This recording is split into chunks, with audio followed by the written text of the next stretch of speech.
Hello, welcome back to my channel. My name's Talon, and this is Let's Play Pillars of Eternity. The last time we left off, our heroes had just finished going through the dungeon and have found an exit after slaughtering some spiders and skulders. They are ready to venture out towards the light.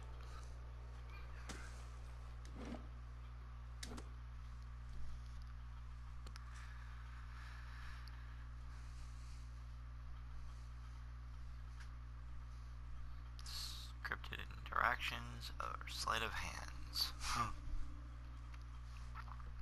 We found light. Ooh, what are these guys? Four figures stand before an otherworldly apparatus, an ancient structure of chiseled Aedra and metallic veins, ominous and looming like a silent observer. Standing motionless in their midst is what appears to be a human body, colorless as stone or ash. The other figures gaze upon it in what might be contemplation. From your vantage point, you are well obscured from their view.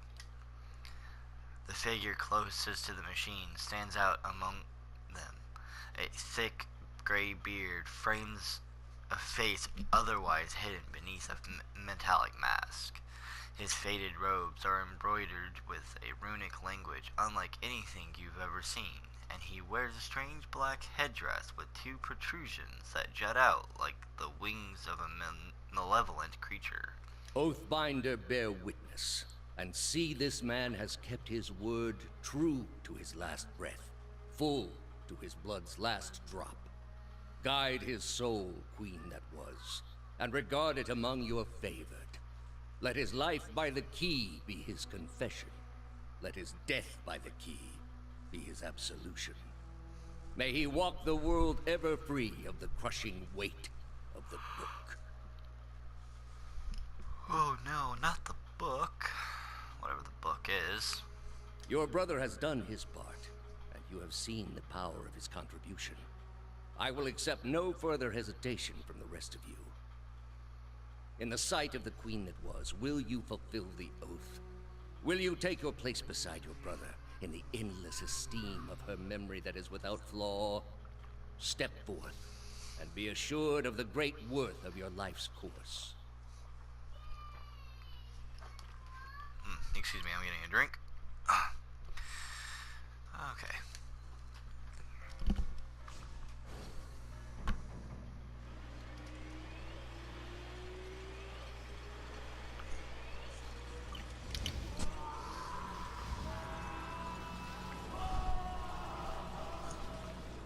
That's creepy.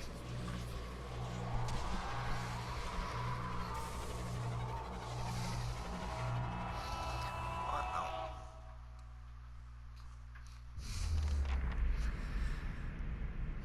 For an instant, the apparatus goes quiet and the air is still. Then, all at once, it erupts with a concussive surge. Light floods your vision and you are knocked to the ground. Your head snaps back as you land. The pain wells into the back of your skull, washing your last thoughts away into the black, unconscious void. Well, I'm dead. Crap.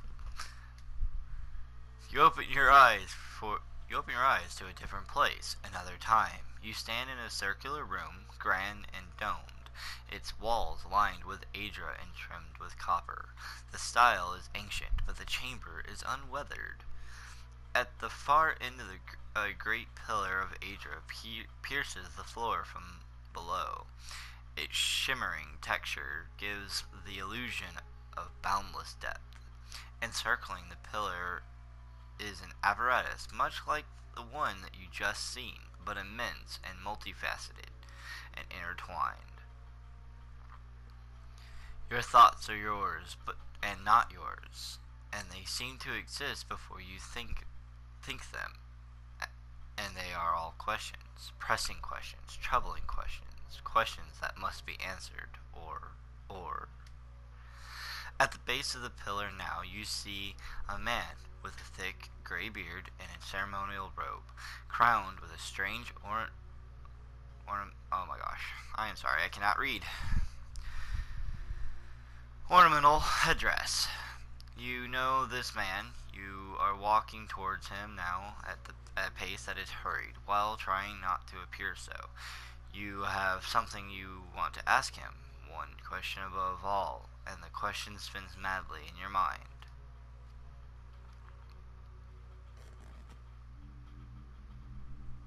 Yes, so you're probably figuring out by now. I'm terrible at reading. And yet I chose a game that I read the most out of.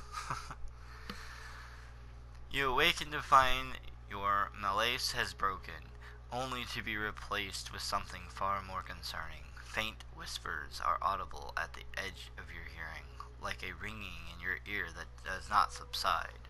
Movement flits through your periphery, but when you turn to look, you see no sign of whatever it was. You find your gaze regular darting this way and that, an involuntary paranoid tick.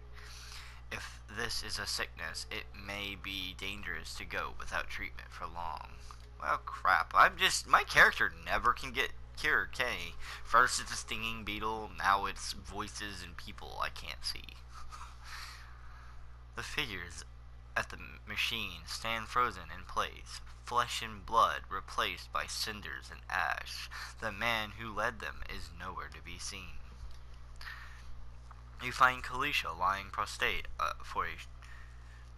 for a short distance away. Blood pooled beneath her head. No breath escapes her lips.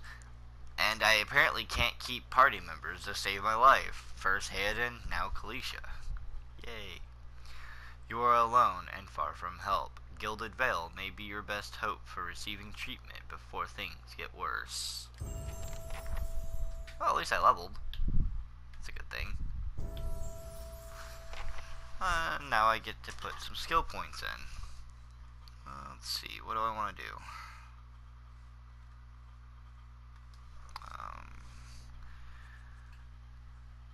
Well, let's see. Stealth allows your character to obviously stealth and not be seen. Athletics. Once per encounter, a character with athletics can use a second wind ability. That's actually kind of handy. Let's grab some of that. Apparently it just took all the points. Lore is miscellaneous knowledge and trivia. Well, with my character being a cipher, he would know things, so yeah, we'll grab that as well. Alright. Oh, next. Aha, new powers. So, let's see, we have Whispers of Treason, which is a charm. Tenuous Grasp. Assails the target's grasp on reality, frightening and confusing them. That would be a pretty good one. Soul Shock briefly transforms the outer shell of an allied target's soul into energy, releasing electrical bursts around them. Creates a toxic physical manifestation of the mutual antipathy between the cipher and an enemy target. Any enemies caught between the path suffer corrosive damage.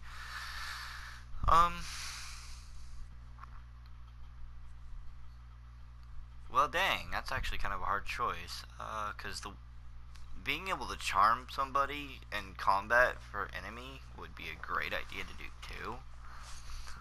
Especially for crowd control, if a target, especially like a wizard or an archer is being rather annoying, we could just charm them and have them shoot at the enemy instead. But being able to also have an AoE shock damage on an ally is a great idea too. I don't really like that one, just for the fact of, the enemy has to be in a straight line.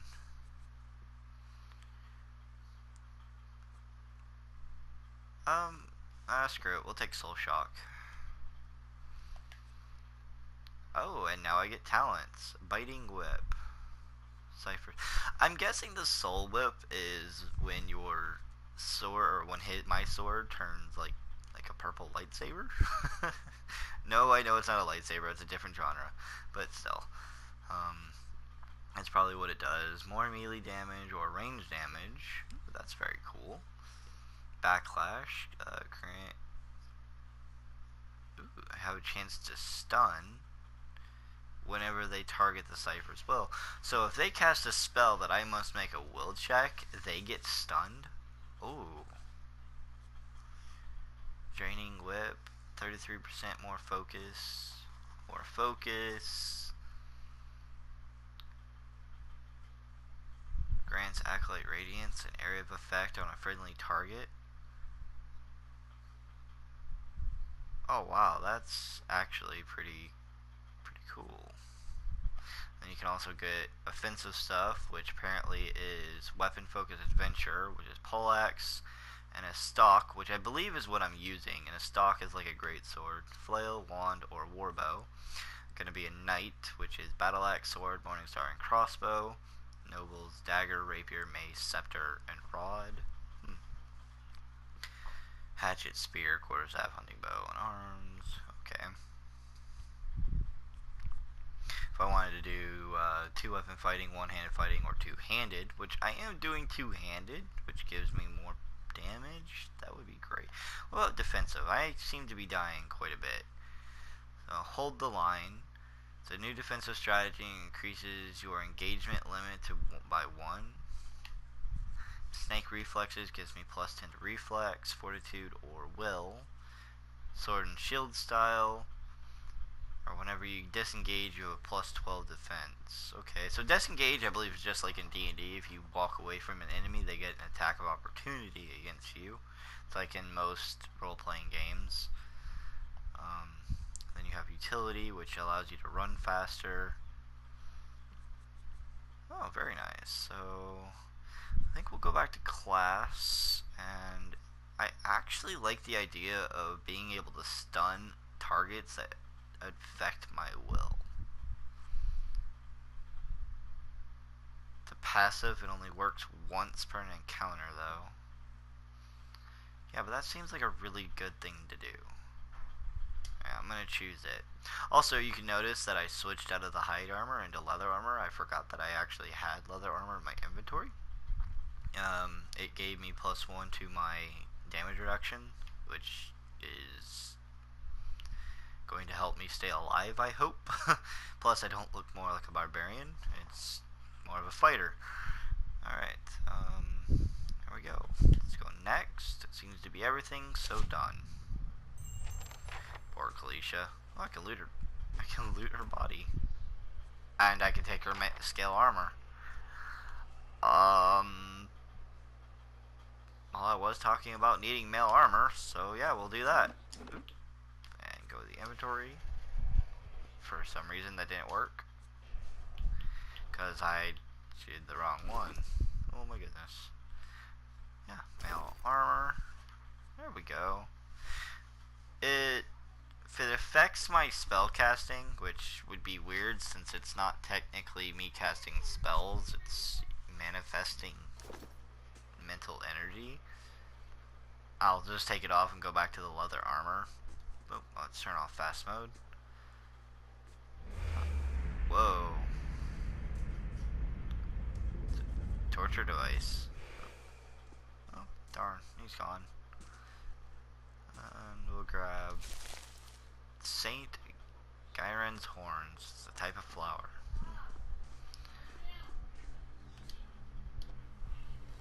Vessel flesh. Okay, well that's a little morbid. My guy just walks up, grabs the guy, turns to dust. Now I'm using his dust. Pilgrim's crown. Can I do it to everyone? Yeah, apparently. And that person's been burned to stake. Creepy. Can I use anything with the apparatus? No? Okay.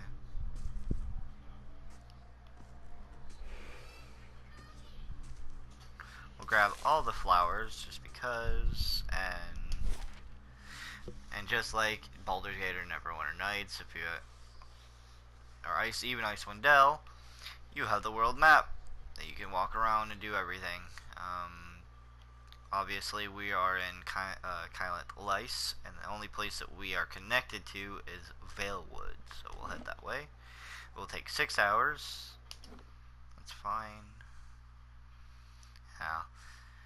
I gotta love role-playing games where where a 6-hour walk takes 5 seconds, but a 5-minute fight takes 6 hours. Well, not always. And I only need a minute. my character's tired. Well, he can rest once we actually get to the Gilded Vale. It's not that far. Other armor and camping supplies. Take everything. More flowers.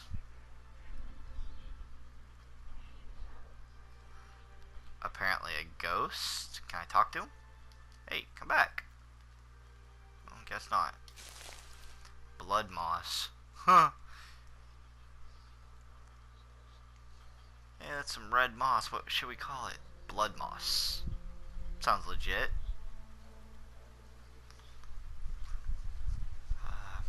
Oh. More ghosts, apparently, and dead bodies. Oh, I will loot.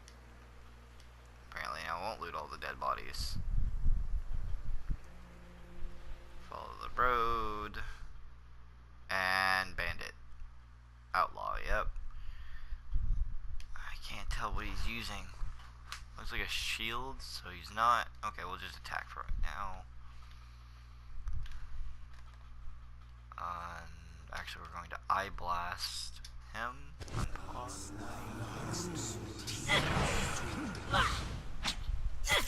He still hit me, even though he's blind.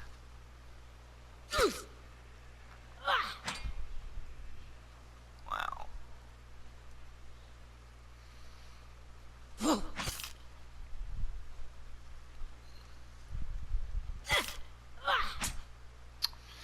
Come on, Talon, you got this. Just a 1v1 fight. Come on. Hey.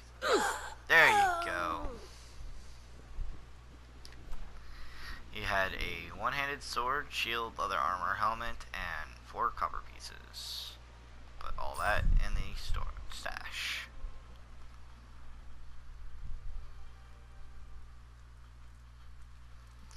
The young dwarf tending to the stew looks up, startled as he sees you approach. He drops his ladle, splattering stew across the ground. What? The bandit turns. Get 'em, you dogs, and make sure our new cook don't run off. Please, help, help. One of the bandits gives Tenrith a kick as they pass him, and he huddles. Well, you have a bow, you have a sword, shield, and you have a sword and dagger, it looks like. Well, here's to hoping I don't die. Accuracy and maximum endurance is down. Oh, lovely. Let's Mind Blast. Do that. Unpause.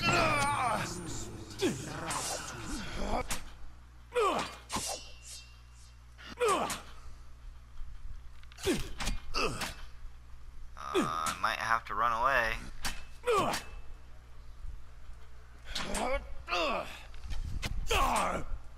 Come on. Mind Wave again. On this. Unpause.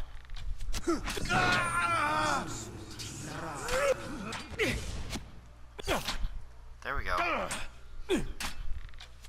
Except he's almost unconscious.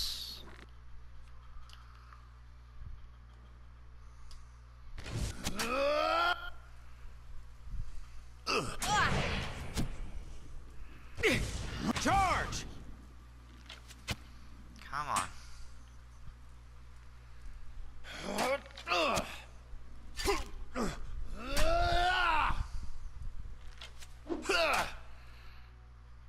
I don't have the right.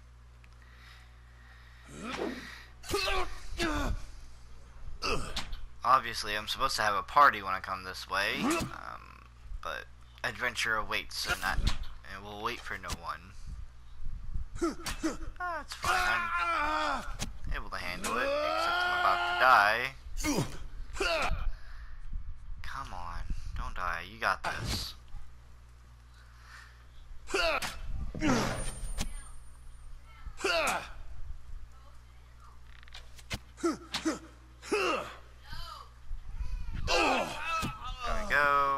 quickly get the archer. Yeah, I know, I'm low on endurance. Let's see, we're going to Mind Blast him as well. Yeah, see, that Silver Tide endurance buff, really handy for these fights. You know, you get low on endurance, it kicks off, and just, boom, heals you right back.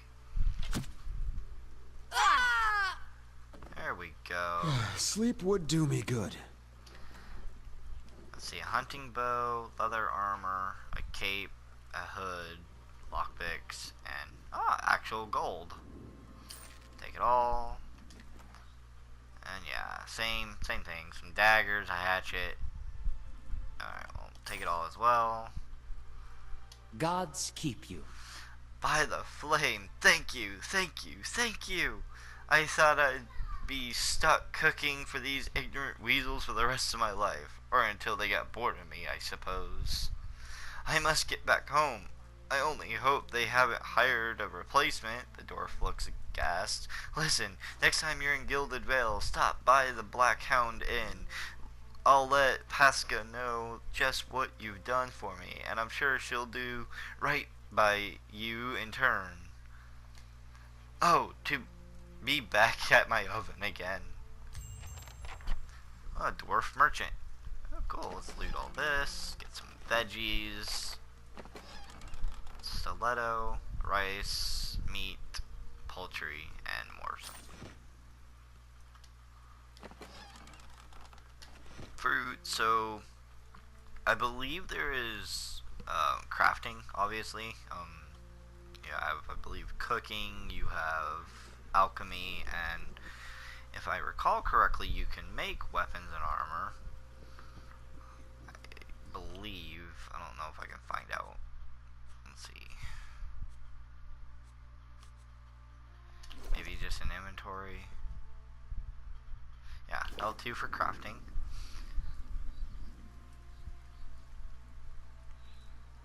So we have food, potions, scrolls. Oh, I thought maybe you could do a little bit more, but oh well. But yeah, there's crafting in the game. The crafting is the better way to go about it, I think. Instead of finding armor, you can just upgrade it. Northwest of, yep, south of Gilded Vale. Okay, let's go to Gilded Vale.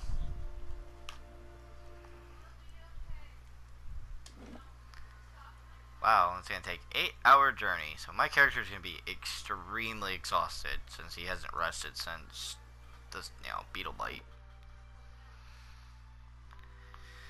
NPC with gold nameplates are designed by our backers. That's cool. So they actually have their own unique histories. They're actual, not players, but people who have backed the Kickstarter for this game long ago.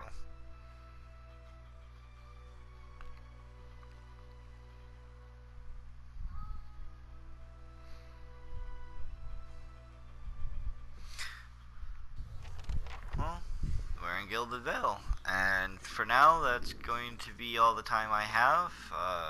Come to the next episode and see what happens to our adventurer. Now that he has actually arrived to the city where the Lord has been giving an offer for, what was it? Yeah, it was for land, for any adventurer who wished to come. Thank you, and hope to see you in the next episode.